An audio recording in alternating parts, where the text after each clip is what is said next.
നല്ലൊരു ഹെഡ്സെറ്റ് വാങ്ങാൻ ആഗ്രഹിക്കുന്നവർക്ക്, പ്രത്യേകിച്ച് സൗണ്ട് കോർ എന്ന ബ്രാൻഡിനോട് താല്പര്യമുള്ളവർക്ക് വേണ്ടിയാണ് വീഡിയോ. ഇതിൽ JBLന്റെ ട്യൂൺ 770NC എന്ന മോഡലുമായുള്ള കമ്പാരിസൺ കൂടി ഉൾപ്പെടുത്തിയിട്ടുണ്ട്. ഞാനിത് വാങ്ങുന്നതിന് മുൻപ് യൂട്യൂബിൽ ചെക്ക് ചെയ്തെങ്കിലും മലയാളത്തിലുള്ള വീഡിയോകൾ കണ്ടിട്ടില്ല. അതാണ് ഈ വീഡിയോ ചെയ്യാനുള്ള കാരണം.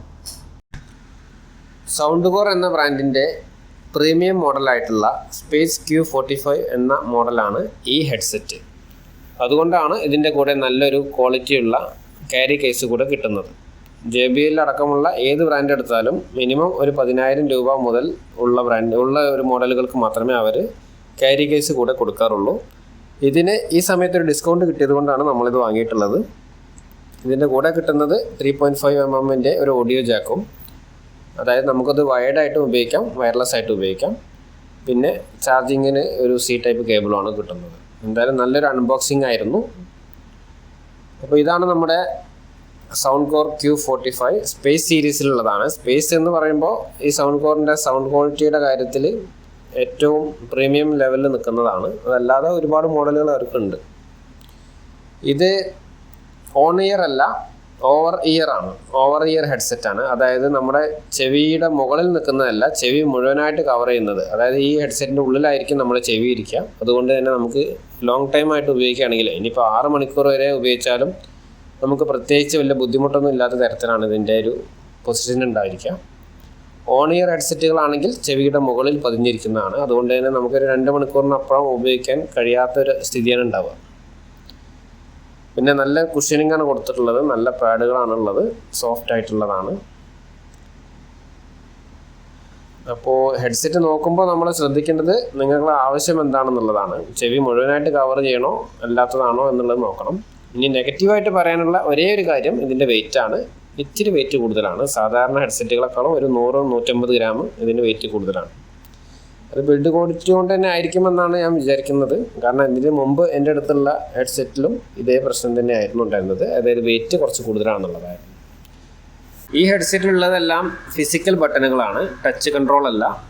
Noise cancellation, power button, volume rockers, play and pause, കൂടാതെ ടൈപ്പ് C ചാർജിങ് പോർട്ട്, ഇത്രയാണ് ഇതിലുള്ളത്. പിന്നെ സൗണ്ട് കോർ ഉപയോഗിച്ചവർക്ക് അറിയാം, കഴിഞ്ഞ 4-5 വർഷമായിട്ട് അവർ ടൈപ്പ് C ചാർജിങ് പോർട്ടാണ് കൊടുക്കുന്നത്. ഫാസ്റ്റ് ചാർജിങ് സപ്പോർട്ടറാണ്. ഒരു 5 മിനിറ്റ് ഉപയോഗിച്ചാൽ തന്നെ, 5 മിനിറ്റ് ചാർജ് ചെയ്താൽ തന്നെ നമുക്കൊരു 5 മണിക്കൂർ ഉപയോഗിക്കാനുള്ള ചാർജ് മിനിമം ഇതിൽ ഉണ്ടായിരിക്കും. അത്രയും നല്ല ഫാസ്റ്റ് ചാർജിങ് ആണ് കൊടുക്കുന്നത്. അതുകൊണ്ടാണ് ഒരു വട്ടം വാങ്ങിയ ആൾക്കാരെല്ലാം വീണ്ടും വീണ്ടും സൗണ്ട് കോറിൻ്റെ പ്രൊഡക്റ്റുകൾ തന്നെ വാങ്ങുന്നത്. ഇതിനു മുമ്പ് ഞാൻ ഉപയോഗിച്ചിരുന്നത് സൗണ്ട് കോറിൻ്റെ ലൈഫ് 2 നിയോ എന്ന മോഡലായിരുന്നു. 5 വർഷമായി. ഇപ്പോഴും വാങ്ങിയ അന്നത്തെ അതേ പെർഫോമൻസ് തന്നെയാണ് കാണിക്കുന്നത്. പക്ഷേ അതിൽ നോയ്സ് ക്യാൻസലേഷൻ എന്ന ഫീച്ചർ ഇല്ലായിരുന്നു എന്നതാണ് ഇപ്പോൾ ഒരു കുറവായിട്ട് തോന്നുന്നത്. നോയ്സ് ക്യാൻസലേഷനൊക്കെ ഇപ്പോഴാണല്ലോ നമ്മൾ മെയിനായിട്ട് തുടങ്ങിയത്. അപ്പോൾ അതിന് മുമ്പ് ഞാൻ വാങ്ങി നോക്കിയിട്ടുള്ളത്, ഞാൻ ചൂസ് ചെയ്തത് ഈ JBLൻ്റെ ട്യൂൺ 770NC എന്ന ഈ മോഡലാണ്. ഈ മോഡൽ ഞാൻ ഏകദേശം ഒരാഴ്ച ഉപയോഗിച്ചതിന് ശേഷം കമ്പയർ ചെയ്തപ്പോൾ എനിക്ക് അത്ര വലിയ താല്പര്യം തോന്നിയില്ല. അതുകൊണ്ട് ഞാൻ ഇത് റിട്ടേൺ ചെയ്യാനുണ്ടായത്. പക്ഷേ ഇതിനും പോസിറ്റീവായിട്ടുള്ള കുറച്ച് കാര്യങ്ങളുണ്ട്. ഒന്ന്, JBL എന്ന ബ്രാൻഡിൻ്റെ ഒരു ക്വാളിറ്റി ഉണ്ടായിരിക്കും, ബ്രാൻഡ് വാല്യൂ ഉണ്ടായിരിക്കും. പിന്നെ ബാറ്ററി ബാക്കപ്പ് 70 മണിക്കൂറാണ് ഒരു ചാർജിൽ തന്നെ.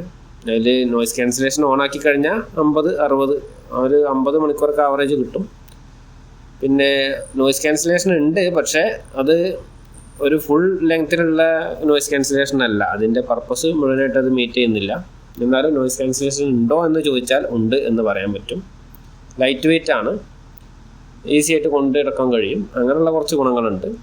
പക്ഷേ എനിക്ക് ഇത്രയും കാലം സൗണ്ട് കോർ ഉപയോഗിച്ചതിന് ശേഷം അതിൽ നിന്നും ഞാൻ ബെറ്റർ ആയിട്ടുള്ളൊരു എക്സ്പീരിയൻസ് കിട്ടിയാലല്ലേ മറ്റൊന്നിലേക്ക് പോകേണ്ടുള്ളൂ. അപ്പോൾ ഇത് 235 രൂപയാണ്, ദിർഹമാണ് ഇവിടുത്തെ വില. അതായത് നാട്ടിലെ ഒരു 6,000-7,000 രൂപ ആ റേഞ്ചിലാണ് നമുക്കത് നാട്ടിൽ നിന്ന് പർച്ചേസ് ചെയ്യാൻ കഴിയാം. അപ്പോൾ എന്തായാലും ഒരാഴ്ച ഉപയോഗിച്ചതിന് ശേഷം ഇതെനിക്ക് അത്ര കംഫർട്ടായിട്ട് തോന്നിയിട്ടില്ല. പിന്നെ ചെവി മുഴുവനായിട്ട് കവർ ചെയ്യുന്നുമില്ല. ഓൺ ഇയറുമല്ല, ഓവർ ഇയറുമല്ല എന്നുള്ള രീതിയിലുള്ളൊരു ഹെഡ്സെറ്റായിരുന്നു അത്. അപ്പോൾ ഞാൻ തിരിച്ചു കൊടുത്തു. അങ്ങനെയാണ് ഇത് വാങ്ങിയത്. ഇതിന് ഇന്നത്തെ വില 293 ദിർഹമാണ്. ഞാൻ വാങ്ങിയതിനേക്കാളും ഏകദേശം 40 ദിർഹം കൂടുതലാണ് ഇതിന്. കാരണം അന്ന് 10% ഡിസ്കൗണ്ട് ഉണ്ടായിരുന്നു. ഇനി ഇതിൻ്റെ മെയിൻ ഫീച്ചറുകൾ എന്താണെന്നുള്ളത് ഒന്നും കൂടി ചുരുക്കി നോക്കുകയാണെന്നുണ്ടെങ്കിൽ, ഒന്ന് ഇതൊരു പ്രീമിയം മോഡലാണ്. പിന്നെ ബാറ്ററി ബാക്കപ്പ് അവർ പറയുന്നത് 50 മണിക്കൂറാണ്. സൗണ്ട് കോർ എത്രയാണ് പറയുന്നത് അത് പെർഫെക്റ്റ് ആയിട്ട് കിട്ടും. 50 മണിക്കൂർ ANC ഓൺ ആക്കിയിട്ടാണ്. നോയിസ് ക്യാൻസലേഷൻ ഓഫാക്കി കഴിഞ്ഞാൽ 60-65 മണിക്കൂർ വരെ ലെങ്തി ആയിട്ട് നമുക്ക് പോകാൻ പറ്റും.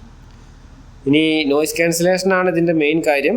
അത് ഏറ്റവും പവർഫുള്ളായിട്ട് ഏറ്റവും പെർഫെക്റ്റ് ആയിട്ട് തന്നെ നമുക്ക് എക്സ്പീരിയൻസ് ചെയ്യാൻ കഴിയും. ഒരുവിധം സൗണ്ടുകളൊക്കെ അത് ബ്ലോക്ക് ചെയ്യും. ഇനി നമ്മൾ ധരിക്കുന്ന സമയത്താണെങ്കിലും ഇതുപോലെ നല്ല പെർഫെക്റ്റ്ലി ഫിറ്റായിരിക്കും. പുറത്തുനിന്ന് നോക്കുമ്പോൾ സമയത്തും നല്ല ലുക്കായിരിക്കും. ഇവർ ഉപയോഗിച്ചിരിക്കുന്ന ടെക്നോളജി ഇതിൽ LDAC വരെ സപ്പോർട്ടാണ്. അതായത് SBC, AAC, LDAC എന്നിങ്ങനെ ഇതിൽ ഏറ്റവും ഹയസ്റ്റ് ക്വാളിറ്റിയാണ് LDAC. നമ്മൾ വയറ് മുഖേനയുള്ള ഒരു സൗണ്ട് എക്സ്പീരിയൻസ് അതേപോലെ തന്നെ കിട്ടുന്നതാണ് LDAC. സാധാരണ ഒരു 30,000 രൂപ നമ്മൾ ചിലവാക്കി കഴിഞ്ഞാൽ ആ ഒരു ഹെഡ്സെറ്റുകൾക്ക് ഈ LDAC സപ്പോർട്ട് ഉണ്ടാവുള്ളൂ. അപ്പോൾ അത്രയും നല്ല സൗണ്ട് ക്വാളിറ്റി ഇത് പ്രൊവൈഡ് ചെയ്യുന്നതുകൊണ്ടാണ് JBLനേക്കാളും ഞാൻ ഇത് പ്രിഫർ ചെയ്യാൻ കാരണം. അപ്പോൾ ഇത്രയൊക്കെ ഉള്ളൂ ഫസ്റ്റത്തെ ഒരു മാസത്തെ എക്സ്പീരിയൻസ്. അപ്പോൾ ഈ ഒരു മോഡൽ എല്ലാവർക്കും ഞാൻ സജസ്റ്റ് ചെയ്യുന്നു.